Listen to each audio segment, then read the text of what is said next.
Yo, Jason here with Diomedes Industries, back with another one-take tutorial. Today we're going to be making lace, the cheapest and most inexpensive way I know how, with scrap leather.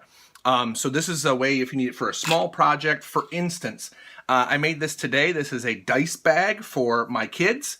I'll probably be selling a few of these as well. It's a huge dude. It holds about 10 full sets of those dorks out there that remember this, Dungeons & Dragons dice. So that's like, I don't know, 50, 60, 70 dice in here.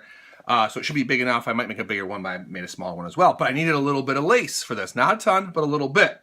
So same color leather I've got here. And what I need is some cutting implement. I use scissors on this. I never use scissors on anything else. This is just a quick way of showing you how to do it. And you need this goofy looking thing that some genius invented. It's super cheap at Tandy, you know, under 10 bucks for sure.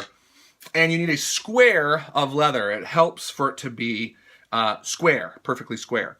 As you can see, this has got some stains on it. This was our cutoffs and leftoffs from a couch project, all right?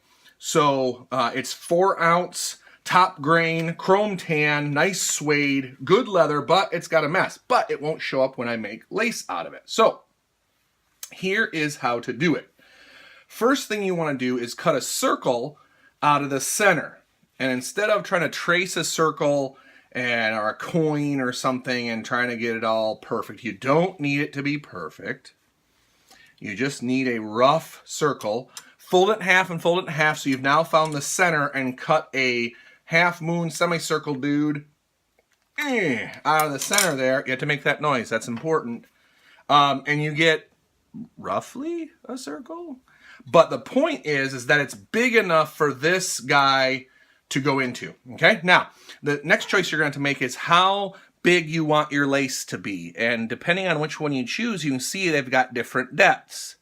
That's about a little under an eighth, a little over an eighth, maybe 3/16, and maybe like 5/16 or something there. Okay, so choose yours. I'm going to choose somewhere around an eighth, the second one up. Now let's see if it starts on its own. Sometimes it doesn't, especially with the blade. It's a little bit old, and I don't think mine's very new. So sure enough, it's not going to start, or it's at least going to fight me a little bit. So grab your hook knife. It was starting a little bit, wasn't it? But this is just an easy way. And start and cut a sliver, maybe an inch or two long, around the circle. Okay, that's roughly an eighth of an inch wide. So like that. Cool.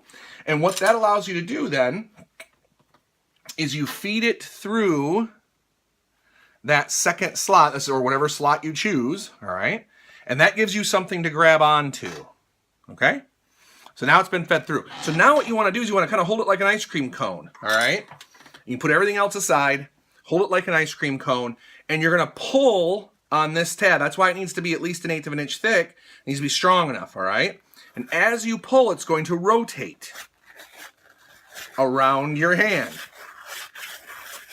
And this is freaking cool. Like, I get really excited when this thing works the way it does. And you can see why it needs to be a square, because that circle is going to go out and touch almost all 4 of those edges. And we're going. And we're still going. This was a 6.5 by 6.5 inch square. I had a couple of these. So there you go. Now what's left over are 4, especially if at a square, very small pieces that are pretty much identical. Okay? So there's all 4 of those. Now, how much did I get? Dude, did I get? It's a lot. I'm still going. It's a lot. Let me roughly pull this off. I'm 6'5", so my hand's 6, 12, a little under 18 feet off of a 6 by 6 square with that cheapy little strap cutter. And look, the quality is pretty good. If you maintain good pressure and you have good leather, you get uniform lace. It's very uniform. And so then it goes on a bag like this, or, you know, whatever else you want to put it on, and that's it. So another quick one-take tutorial. I hope you guys are learning something out there. Click like and subscribe, and I will see you all next time. Remember to check me out at www.diomedesindustries.com, DIOMEDES industries.com, all one word. And I'll see you on the next tutorial. Peace.